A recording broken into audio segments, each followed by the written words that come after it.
The wind lashed violently against the cliffside. Rowan Hale was securing the flap of his tent when he heard footsteps dragging across the snow. He spun around. Out of the blinding white, a towering figure stumbled forward. An Apache woman, larger and more muscular than any man Rowan had ever encountered. But her body now was nothing more than a battered, bruised mass, black and blue from shoulder to hip.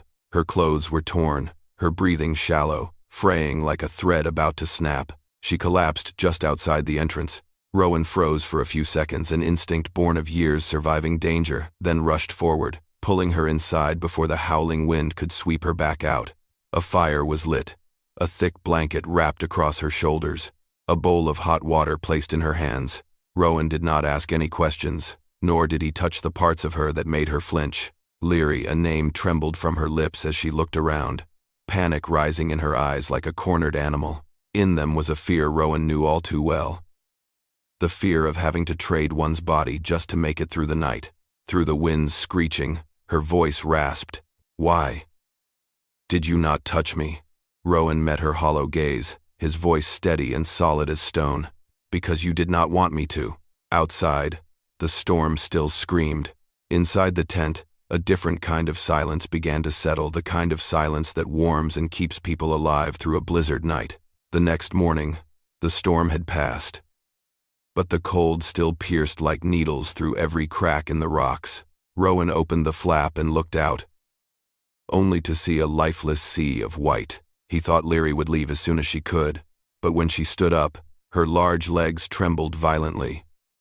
Her head hung low, and her heavy body leaned as if about to fall. Rowan rushed to catch her, but the moment his arm touched her, Leary flinched, jerking away as if struck, a reflex born from self-defense. Rowan pulled back. "No one will hurt you here," he said. She did not answer. She just bowed her head, breathing heavily, and sat down next to the fire. She did not walk away. She did not ask to stay. She simply sat there, as if her body had made the decision for her mind. From that day on, they lived side by side in a strange kind of silence. Rowan patched the tent, lit the fire, and cooked porridge. Leary, though nearly drained of all strength, still tried to help gathering firewood, carrying water. Every movement of hers was as fierce as a wild animal, but her eyes were hollow, like someone already halfway gone. Rowan never asked questions. He had learned that some questions reach deeper than any wound ever could. Many days passed before Leary could speak more than a few words. At first, they were short, blunt, then came fragments, scattered like stones tumbling down a canyon wall. Her husband was dead. He had died from a strange illness, one no one in the tribe had ever seen before. The tribe could not explain it. So, they blamed Leary. A woman so large, so strong, so different, was easy to call a curse. They tied her to a post in the center of the village, whipped her until her skin split open. She did not cry, but when they dragged away her 7-year-old son, little Coda, something in Leary's eyes went out for good. "The slavers came the next day," Leary whispered, her massive hands clenching as if trying to crush themselves. "They took Coda. I could not protect him. The tribe said I deserved to be left behind." Rowan sat across the fire, silent as stone, not because he did not know what to say, but because her words were too heavy for any answer to carry. Leary looked over. For the first time, a flicker passed through her hollow gaze. "But I know my son is alive. I can feel it." Rowan gave a quiet nod. In the firelight, he could see it clearly. Beneath the enormous muscles and the bruised purple scars, there stood a mother balanced on the edge between despair and the most fragile hope a heart could hold. A mother, abandoned by her people, but who had never, not for a second, abandoned her child. On the 5th day after the storm had passed, Rowan realized Leary could not sleep. She often sat pressed against the rock wall, her broad shoulders trembling slightly, her eyes fixed on the tent's opening, as if waiting for something that would never return. Those long nights taught Rowan that the storm outside had never been as dangerous as the one raging inside her. One afternoon, while Rowan was splitting wood, Leary stood at the doorway, her shadow stretching long across the snow. Her voice was rough. "Rowan, have you ever done something that made you regret it for the rest of your life?" Rowan lowered the axe. The question was not really for him, but for herself. yet it stirred something familiar in his chest. He let out a breath and answered softly, "Yes, anyone who lives long enough has."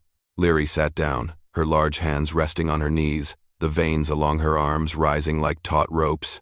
"I could not protect Coda. I was stronger than every woman in the tribe, and I still could not keep my child safe." Rowan said nothing. He understood that her pain did not come from the beating, nor from being cast out, but from the moment her enormous hands could not hold on to a small, fragile life. After a long silence, Leary whispered, her voice breaking, "I have to find my son, even if I die out there. I have to bring him home." Rowan stood, walked into the tent, and returned with his worn farm axe and the thick coat he had used many years ago. He spoke quietly, yet with the force of a vow. "When you can stand strong, we go." Leary froze. Her bruised face tightened, as if she could not believe what she had heard. "Why?" Rowan met her gaze directly, his gray eyes unflinching. "Because I cannot let you walk out there alone." Leary bowed her head. Her shoulders trembled not from the cold, but because for the first time in months, someone chose to stand with her without asking for anything in return. In that moment, something new and fragile began to take root between two people. Life had already torn apart. Trust. And trust is always the first step of every journey one can never turn back from. 3 days later, when the deep wounds on Leary's shoulders and back had just begun to close, Rowan packed some dried provisions into a satchel, brought his rifle and axe, a knife, and the old coat he had not worn in years. Leary tied her hair back, hiding every bruise beneath the layers of animal hide wrapped around her. Neither of them said goodbye to the stone shelter because they did not know if they would ever return. Horse tracks and wagon ruts etched deep into the ground led them into a dense pine forest, where the darkness hung thick like smoke. The air reeked of cheap tobacco and roasted meat, drifting from makeshift tents scattered beneath the trees. Leary knew this place. It was a slaver's camp, the kind that rounded up native children to sell them off to distant frontier towns. When they stepped into the clearing, a few men laughed, eyeing Leary's massive frame like a trophy on legs. One of them exhaled smoke right into their faces, his voice dragging out the words with cruel amusement. "Come to buy back what you sold?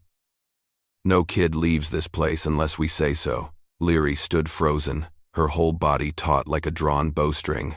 One more insult, and she would charge like a mother beast robbed of her young. Rowan stepped forward. He did not raise his voice, did not make threats, but his tone was cold enough to make the man pause. He placed a worn leather pouch on the table. Inside was a certificate proving his service with the border militia, along with a darkened badge weathered by time. "I am not here to buy. I am not here to bargain. I am here to take back the boy." The leader raised an eyebrow and scoffed. "You think this scrap of paper means anything out here?" Rowan's expression did not change. He spoke, each word falling like a stone into a deep well.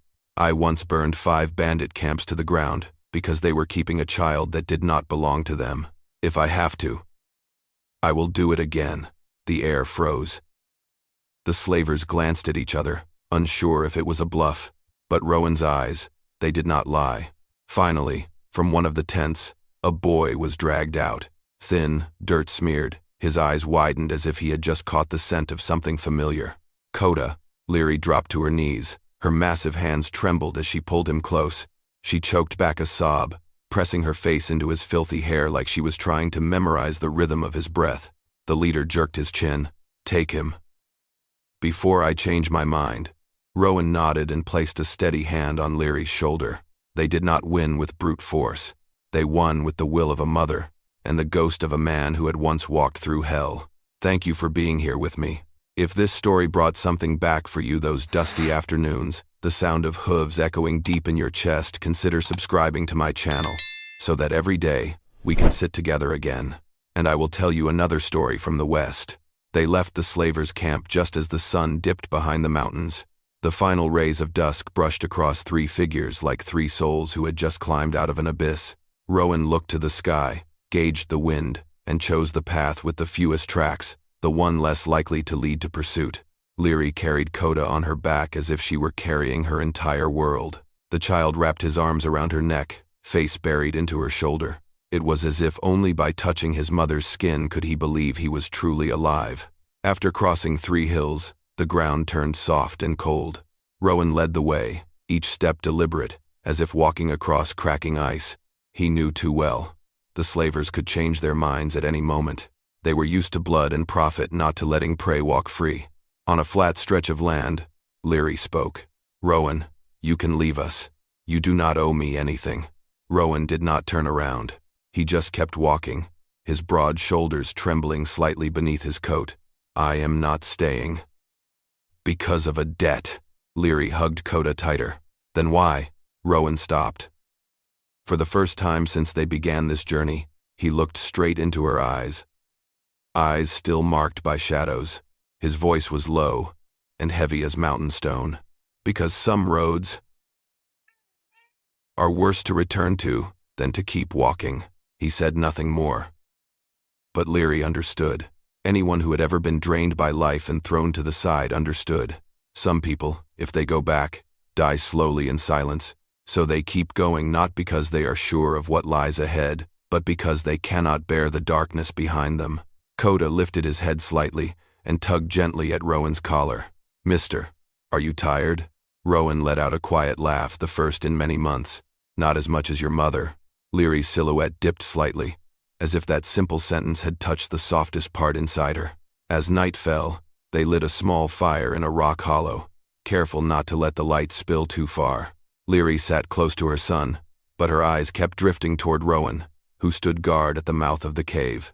The wind howled across the cliffs, sharp and cold, but in the hearts of the 3 travelers, something else had just been kindled, warm, fragile, but strong enough to keep them standing. Trust in one another. They did not know how much danger still lay ahead. They only knew one thing for certain: none of them would have to walk alone again.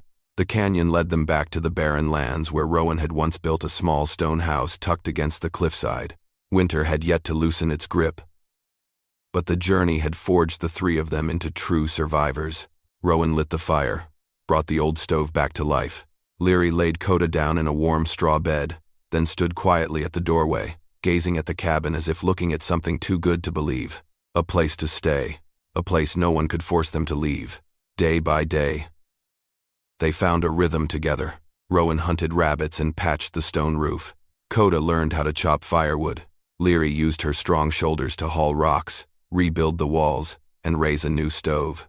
And in every quiet moment, between the sound of wind brushing over the stone house, the silence between Leary and Rowan no longer held fear or caution, but became the thread connecting 2 souls the world had once cast aside. One evening, as snow began to fall lightly outside the door, Rowan was tying the window shutters closed when Leary stepped beside him.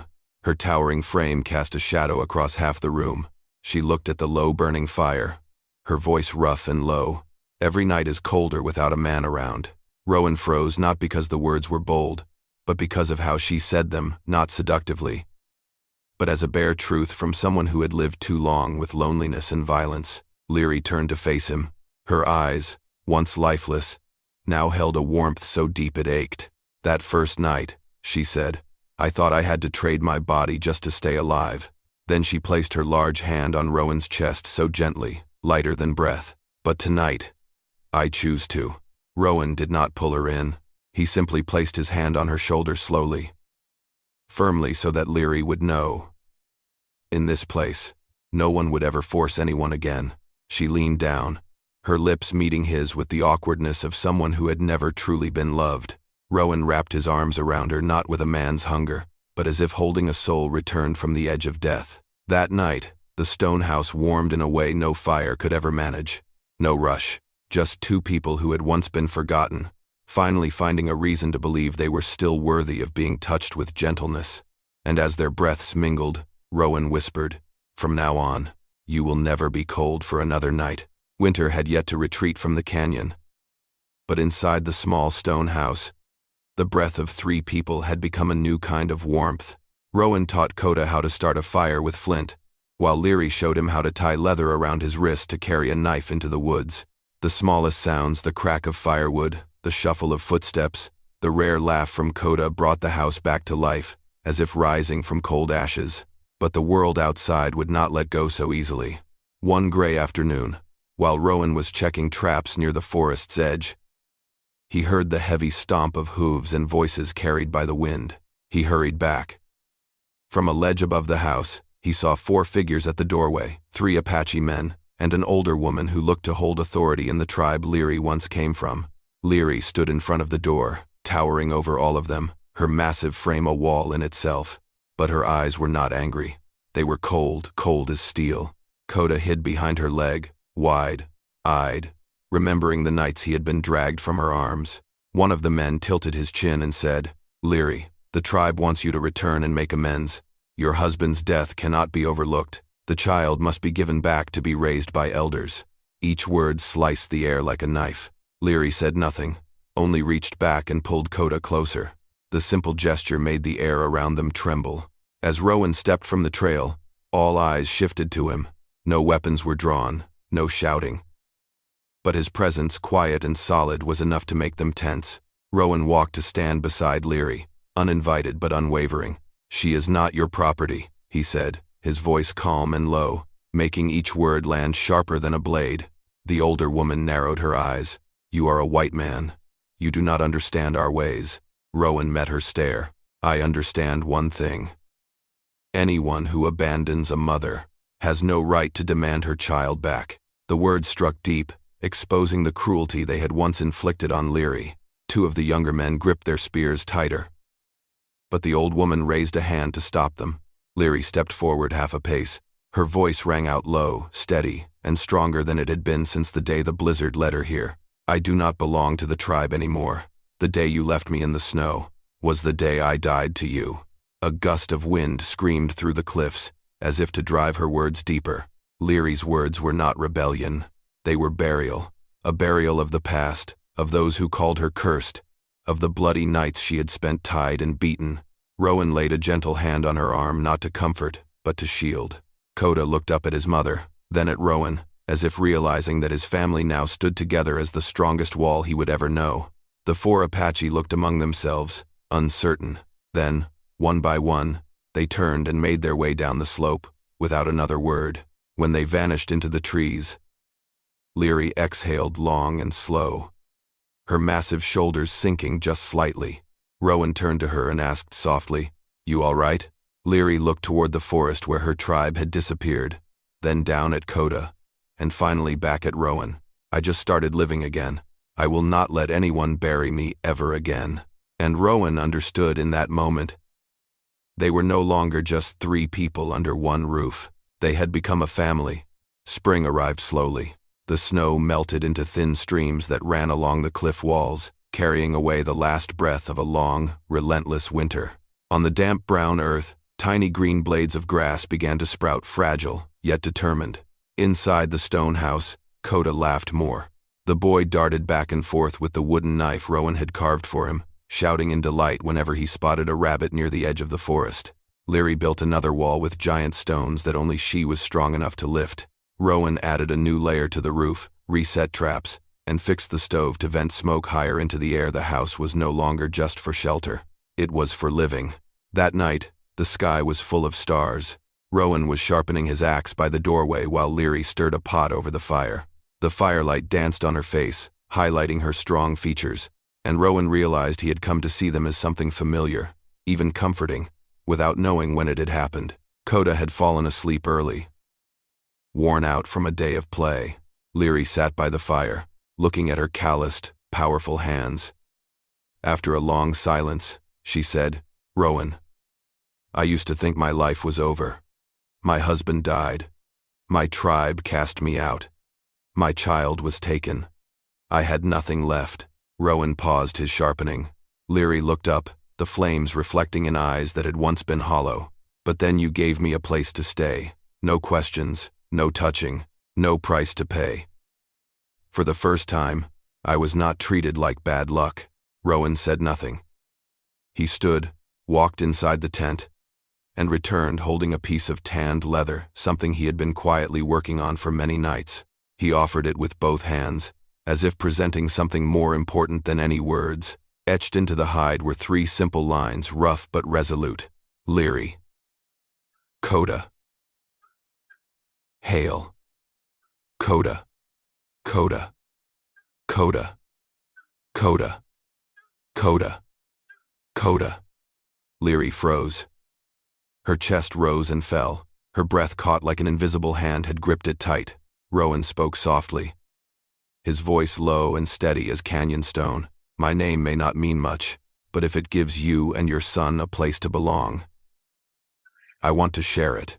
Leary trembled not from cold, but because the gesture was too big for someone the world had once thrown away. She reached out, touched the leather, running her fingers over the crude, deliberate carvings. She choked, then smiled a rare smile, strong and gentle all at once. I have been part of this place since the day you asked nothing of me. Rowan stepped closer, placing a hand on her back not to pull her in, but to stand beside her. Leary leaned into him, just slightly, for the first time not hiding her weariness or her quiet relief. Outside, spring wind swept through the canyon, and inside the little stone house, 3 people who had once been abandoned had chosen each other not through blood, but through shared scars and rare, enduring kindness. And that is what made it home. Friends, there are people in this world who ask for no praise, seek no reward, yet quietly plant seeds of kindness wherever they go. They lift the fallen, shelter the vulnerable, and choose what is right, even when no one is watching. They are the reason this world is not entirely cruel. Kindness does not make us richer or stronger, but it does make us beautiful. And sometimes, a single act of kindness is enough to save an entire life. It has been an honor to serve you. I hope you are always safe, happy, and protected, no matter where life takes you. I love you, my dear friends and listeners of Wild West storytelling. Let me know how this story touched you. Leave a comment below. Tap the number 8 if you enjoyed this story. And do not forget to subscribe to the channel for more thrilling tales from the Wild West.